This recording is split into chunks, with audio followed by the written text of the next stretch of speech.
This content is AI generated for informational purposes only and should not be directly used for clinical decision-making. Hello and welcome back to the Neurosurgery Hub podcast. I'm Dr. Aris, Senior Attending Neurosurgeon. And I'm Dr. Alara, Research Fellow. Today we're looking at a fascinating new study from Neurosurgical Review published in 2026 by Castro and colleagues.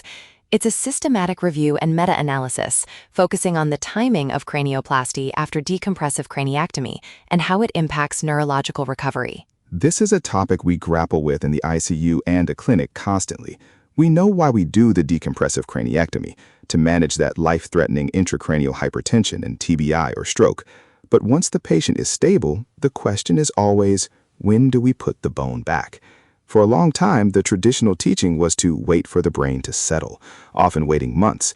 But this paper really challenges the timing of that reconstruction. Exactly. The authors looked at 21 studies involving over 1,600 patients. They specifically compared early cranioplasty, defined as 90 days or less, against late cranioplasty, which was anything beyond that 3-month mark. They also took a look at an ultra-early group, those getting their surgery in under 45 days. Before we dive into the data, let's touch on the physiology they mentioned. When we leave that large skull defect, we aren't just leaving a hole, we're changing the whole environment of the brain. The paper discusses how the loss of the rigid skull affects atmospheric pressure transmission and disrupts normal CSF dynamics and cerebral blood flow. Right, and the meta-analysis confirms that simply performing the cranioplasty, regardless of when you do it, leads to significant neurological improvement. But the real meat of the study is that the timing matters significantly for the degree of that recovery. When they pooled the functional scores, looking at scales like the Barthel Index, the Functional Independence Measure, FIM, and the Karnofsky Performance Scale, KPS, the results strongly favored the early group. I noticed they use standardized mean difference, or SMD, to pool those different scales. An SMD of 0.52 for the early group is quite a robust finding for functional independence. It suggests that by restoring the cranium sooner, we might be unlocking a better rehabilitation trajectory. What did they find regarding cognition? That's often an overlooked metric in these reviews. That was one of the strengths of this 2026 update. They looked at the Mini Mental State Examination, MMSE scores. They found that cognitive recovery also significantly favored the early intervention group, with an SMD of 0.57. It really supports the idea that the syndrome of the sinking skin flap, or the physiological derangements of a craniectomy, can hinder cognitive processing, and the sooner you fix the pressure dynamics, the better the mental recovery. Now, many of our listeners are TBI specialists. Did the authors find that these benefits held up specifically for traumatic brain injury patients, or was it driven by the stroke or hemorrhage cases? They did a subgroup analysis specifically for TBI. The effect was actually even more pronounced there, with an SMD of 0.74 favoring early cranioplasty.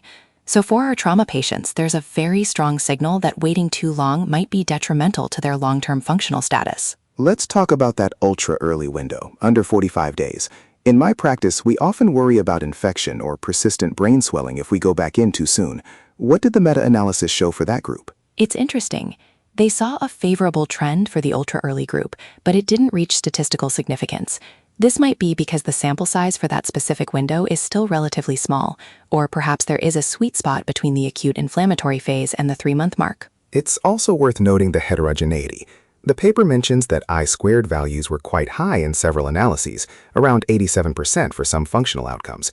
That tells us that while the trend is clear, the individual studies vary a lot in terms of patient selection and how they define recovery. Definitely. And as we always have to caution, the authors pointed out that most of the included data comes from observational studies. We can't definitively claim causality because there might be a selection bias.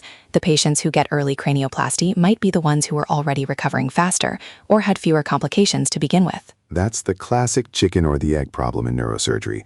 Are they better because they had an early cranioplasty, or did they get an early cranioplasty because they were doing well enough to tolerate it?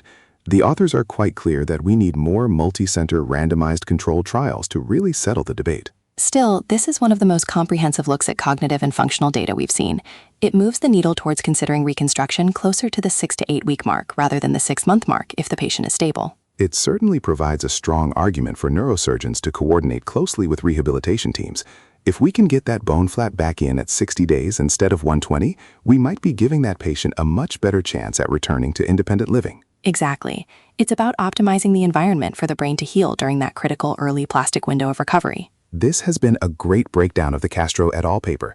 It's a vital read for anyone managing these complex post-op patients. Would you like a summary of the next section of our discussion, focusing on the surgical complications associated with these different timing windows?